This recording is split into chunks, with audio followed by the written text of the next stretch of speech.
How you doing? Good. Mac, you went up against Trevon Diggs maybe in practice. Yeah. 29. Any good memories, and what's it been like reviewing it on film this week? Yeah, he's a great player, and I got a chance to practice against him a lot at Alabama, and he has a really good feel for the game. He's very instinctual, very smart, fast, quick, explosive, strong. So he does it all really well, and I'm really proud of how he's been playing, and it's going to be fun to get a chance to be on the field with him again. Did he get you when you were running scout? Oh yeah. Yeah, he definitely made plays, and we had a lot of good players. I don't have to talk about the past, but it was a good experience to get whoever it was back there playing against guys who are in the NFL right now starting, so it was a good experience. Because of how he's playing right now, I think it's interceptions in 5 straight games. Do you have to kind of be aware of where he is in that matchup? Yeah, for sure. I mean, he's all over the tape. He's sideline to sideline making plays and playing his technique, and you have to be aware of where he is at all times. And yeah, he makes plays, and it's not just him too. There's other guys on the team that are also making plays, and they all play hard and they play together. So it's a really good all-around defense, and they play together as a team, and we got to be ready to go. Ezekiel Elliott said that if he were a quarterback, he wouldn't even look Diggs' way. Is that something that crosses your mind? Yeah, I mean, obviously you can't be afraid of anybody or anything like that, and you just have to know where he's at, because you have to respect him, respect his game, respect his knowledge, and respect everybody on that defense and their coaching staff, because they do a good job in preparation, and it showed up on the tape, and we have all the respect in the world for those guys, and they're playing really well, and it'll be a lot of fun to just compete with them. Another subject, last week, the last drive, the game-winning drive, did you have a different feeling going out there knowing that, it's a tie game, this is a situation that you really have to have it, I think is the term you guys use?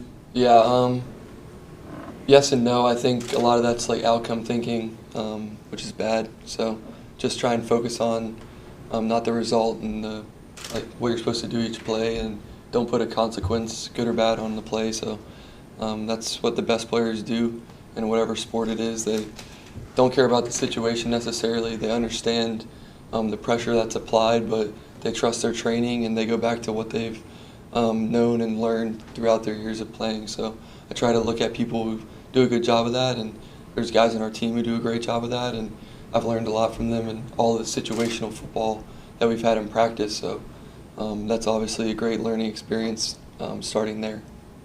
How much pressure is on you in the offense, Matt, when you have a prolific offense on the other side that has averaged 40 points per game in the last 3 and is averaging 34 for the season? Yeah, they have one of the best offenses in the NFL, and you just have to go toe-to-toe and try and just compete and focus on yourself, but they do a great job. And I don't watch offensive film, but I have seen some crossover film, and they move the ball well, and they got great players. So yeah, it's going to be, we just have to play our game and realize that it's, like I always say, 11 on 11, and our offense versus their defense, and then when we switch, they'll be going against our defense. So that's as simple as it needs to be. And just another question for you. You look so confident and capable in play action with your ball handling and when you throw the football. Is that just something you've always had a knack for, or is there something about play action passes that you're just really comfortable with? And I think your completion percentage on them is actually 77%. Mm-hmm. Yeah, I think just going back to when I was little, that's something that I've always enjoyed doing. And when you have a good run game and have a good offensive line like we do, they can create the movement, and they step up or don't, and you just have to find the windows. So not to get into all the X's and O's, but play action's part of the game, just like drop back pass and quick game or shots or whatever you want. So I got to do better at everything, and that's an area that I put a lot of stress on, and everybody on our team does a good job with it. So I just have to keep improving and finding ways to get the guys the ball. Matt, you went on the radio earlier this week and just said that you felt like Houston touched the ball too much. Yeah. Defensive backs. Is it decision making? Is it knowing your limits? What would you say is like the biggest thing to improve that? Yeah, I'd say just sticking to my reads and following what they're telling me to do. And it's not that I don't know what to do. It's just sometimes I might skip something or see something, and I just need to stick to what I've been taught and do it and just play, you know.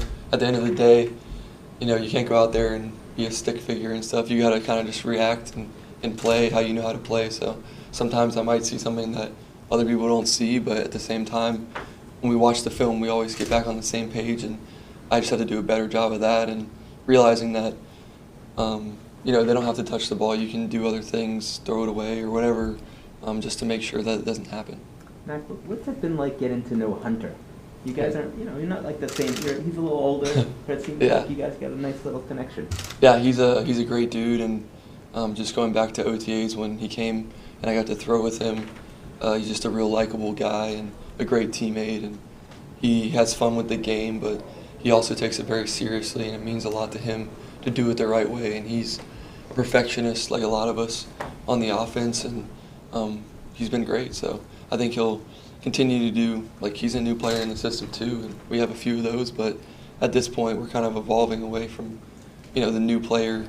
You know, at this point we need to come together, and we are, and he's doing a good job just like a lot of the other guys are. So Mac, you referred to a couple of the offensive players, including yourself, as being a little bit perfectionist. How do you guys pick each other up when things are looking less perfect and even borderline ugly sometimes on offense? Yeah, I think just staying positive and just talking with each other and realizing that we're going to mess up and it's not going to be perfect, which is hard, but I think we do have guys on our team and that obviously want to have fun, and we realize that the fun part is the winning part. So when we do that, it's fun. When we don't, it's not. So that's what it comes down to.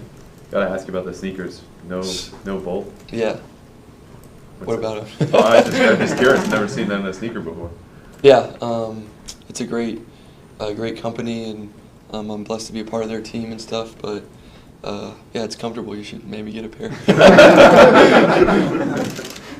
Hey, Matt, any similarities between this Cowboys defense and the one you guys saw against the Jets? I know, you know, the coaching tree is similar there. Yeah, I think every week there's adjustments that have to be made based on what we see on film, and a lot of teams have crossover coaches and have worked together in the past, so you kind of have to understand their tree and where the coaches come from, and Dan Quinn's done a great job, whether he's head coach or defensive coordinator in the past couple of years, so we just kind of have to, you know, he does what he does, and we'll be ready for whatever they bring, and like every week there's something new and there's something different, but you just can't chase the ghosts and just kind of expect what to expect.